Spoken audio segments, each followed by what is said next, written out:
Well, good afternoon, everyone. I was kind of obligated to make a video. One, been telling you all that the last of my colonies were coming and all of that, and then Dan was here today, and he's like, "Oh, you got to do a video! Can't wait to see it!" All this stuff. So yeah, we're doing a video. So the colonies from Harris's made it. For the most part, we did pretty good. Now we had a hiccup because originally he was coming out yesterday, and he got out and got fueled up and got started, and his water pump went out. So he had to limp back home, and it looks like one of the boxes got overheated, and we lost a fair amount of the bees. It appears that the majority of the brood should be okay, and that there is enough nurse bees to take care of. But it's always a bummer. You always got to worry about that when you're traveling with bees. And it's what you can do is what you can do. And whether the queen made it or not yet, we're not sure. We think probably not. So here in a day, well, probably tomorrow, I'm going to go through them all and do an assessment on them, and we'll give them a frame of eggs and let them start making a queen, for starters, just so we're still rolling. But the rest of them came through pretty good. They're all back active, and it looks like they're cleaning up the travel mess, and we're doing good. Here, after I'm done looking here, we'll go up and I'll kind of give you a glimpse of all of the gear that he brought along with it for me to go through and clean up and put into practice. But everybody's getting settled into their new homes. It's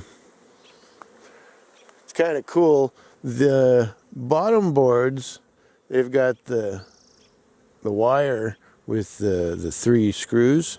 It makes for a real nice, easy to remove securing method, and it's something that I think I might want to take a look at. Makes it real nice for when they're traveling and stuff. But everybody's buzzing along. I've got some blocks up my workbench so that I'll shrink their openings down a little bit, because I like small openings. But here's the top box from that one hive, and it's a shame. He felt real bad about it because it was a nice strong colony.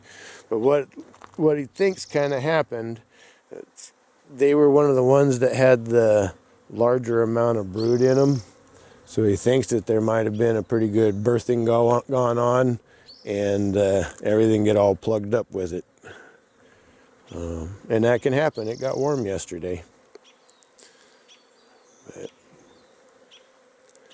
everybody buzzing. And you can just stand here and hear it.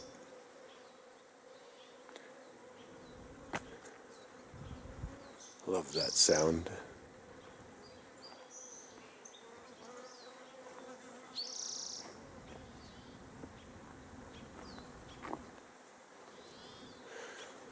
But here we are. The picture's coming together. Minus the newspaper.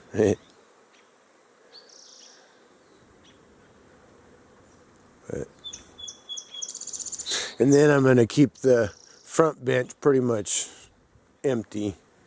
Here in about a week, we'll start working on our reserve splits for our reserve hives.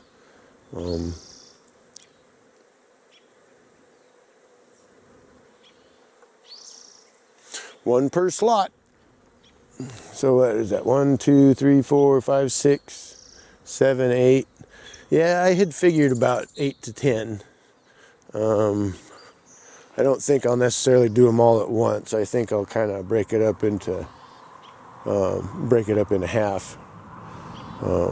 That way I'm not pulling from anything too heavy too hard.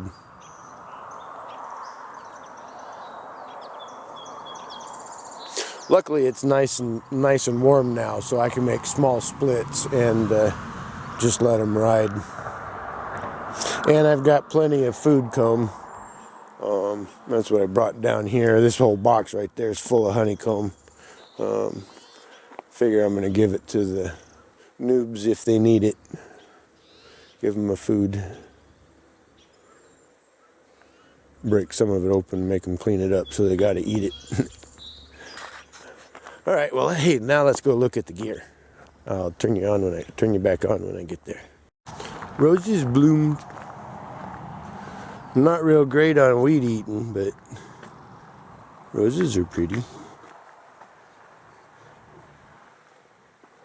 That one's pretty.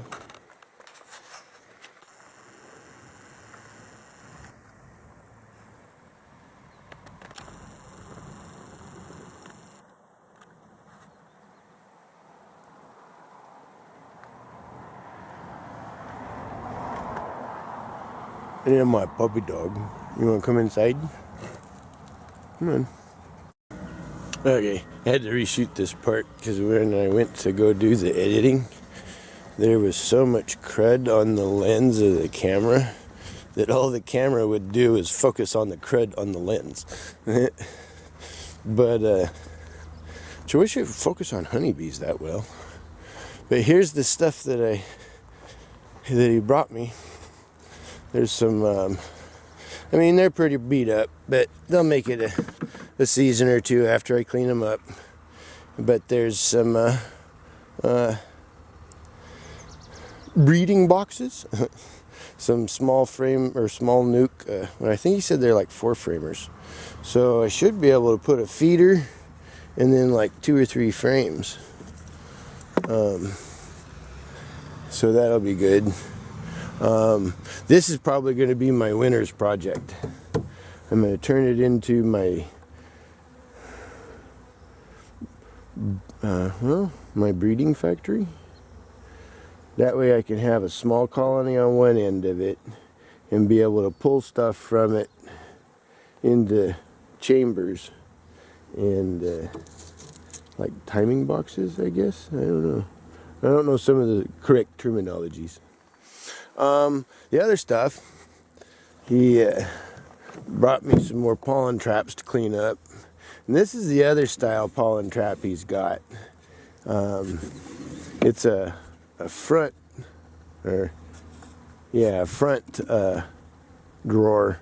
And he wants me to kind of, between the two styles and what have you, he wants me to try and help him figure out a good pollen trap that he can build and use on his commercial pallets. But I'll be cleaning these up and putting them into action. And then he got me my, see, he's switching over to more commercial lids. So I told him I wanted his old lids. Because his old lids will work really good for me. Now normally I would have, have the holes smaller or something. What I've thought about, if I want to, I'll take and put a sheeting over the front of it that hangs down about 1 inch or 2 further, and then I can angle the smaller holes for the vents. But also, all of my benches will have winter roofs over them, so they're not going to get rained on. Because what he ran into was all the rainwater running in, and he was running into that problem, and that's why he changed them all out. But with me having roofs over my lids, I'm not going to have that issue, and then I'm going to run a very simple fix over them that wouldn't work for him because of the commercial pallets. So these are going to work great for me though. Between vented lids and slatted bottom racks, Get to work, bees. Stay working, bees. Seems to help keep them in the hive when it's hot. And then he got me some, he sent me out some of the old mediums for me to clean up and use. And then he said he got a pallet of shallows. And what I'm going to do, not necessarily these ones, but I'm going to take the shallows, and whether it be honey or sugar syrup, I'm going to have them fill up and cap shallows as their winter food packs. So, you know, they'll go into winter with a food pack. And then halfway through winter, if they need it, they can get changed out a food pack. That sort of thing. Or at least that's the theory. You know, come July, slap a food pack on them. Here, food. But I got my work to do, huh? The lids will be easy to clean up. I'm just going to clean up a bunch of them, clean them off, and use them. But the pollen traps, not too much work. Those will be in. But the supers, they're going to take a little bit of cleaning. But I don't mind. It gives me something to do. Almost got the garden ready. He also brought me bunches of bags of rabbit manure for the garden. And he brought me cloth to cover, garden cloth, fabric to cover over the elderberry runs. Sometime this week, the gal's supposed to bring me over the rest of the fencing so I can get it up.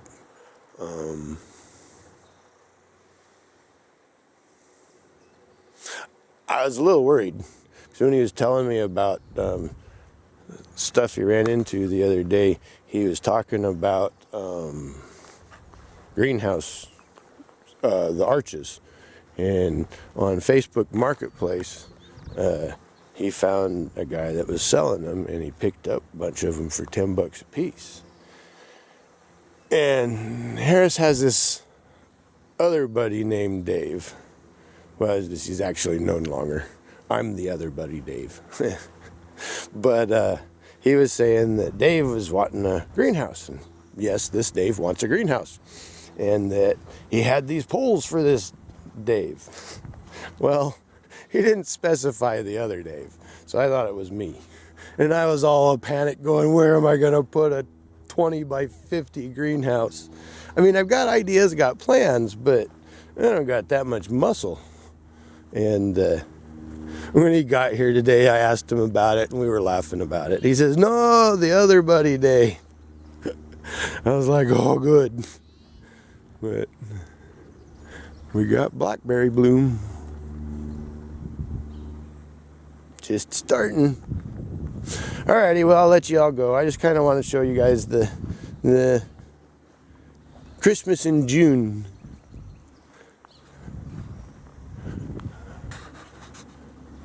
But alrighty, y'all have a great evening. Bye. Blessed days. Vlog.